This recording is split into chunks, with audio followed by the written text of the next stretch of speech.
నేటి దైవవాక్కు యోహాను సువార్త 16వ అధ్యాయము 33వ వచనం. నాయందు మీకు సమాధానము కలుగునట్లు ఈ మాటలు మీతో చెప్పుచున్నాను.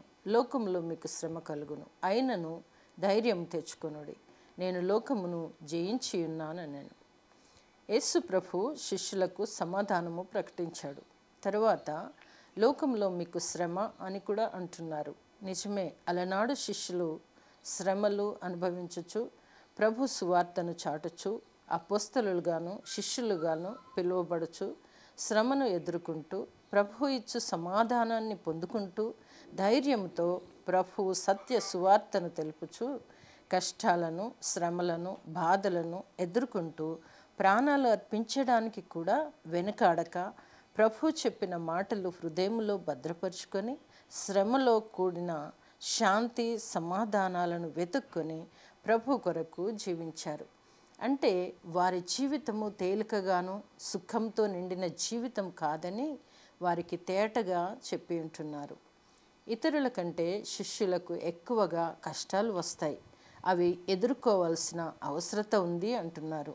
అలాగే ఈనాడు విశ్వాస పాత్రులైన సేవకులందరూ కూడా దైవవాక్యాన్ని ప్రకటిస్తున్నారు.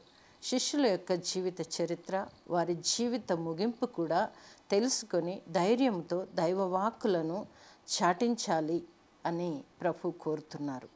క్రీస్తు అంటున్నారు, నేను లోకమును జయించి ఉన్నాను అన్నారు. అనగా బాధలు లేక శ్రమలు వారి మధ్యలో సమాధానము ఉంటుంది. ఈ లోక శ్రమల స్థానము శాశ్వత మహిమ చేకూర్చుతుంది. ఎందుకనగా ప్రభునకు తెలుసు తాను శిలువ మరణం లేక మరణశిక్ష ప్రాప్తిస్తాయని తెలుసు. అయినా కూడా ఇంత గొప్ప మాటలు పలికినారు. అనగా ఆయన మరణం తన ఓటమి కాదు కానీ విజయం అని సూచించారు. అంధకారంతో నిండిన ఈ లోకంపై తన గెలుపుకు పునాది తన శిలువ అని శిష్యులకు, ప్రభువుపై విశ్వసించిన భక్తులకు, సేవకులకు నేర్పించుచూనే ఉన్నాడు. కనుక ఈ వాక్కులను మన హృదయములో భద్రపరుచుకొని దేవుని చిత్తానుసారంగా నడిచే కృప మనందరికీ కలుగచేయునుగాక. ఆమేన్.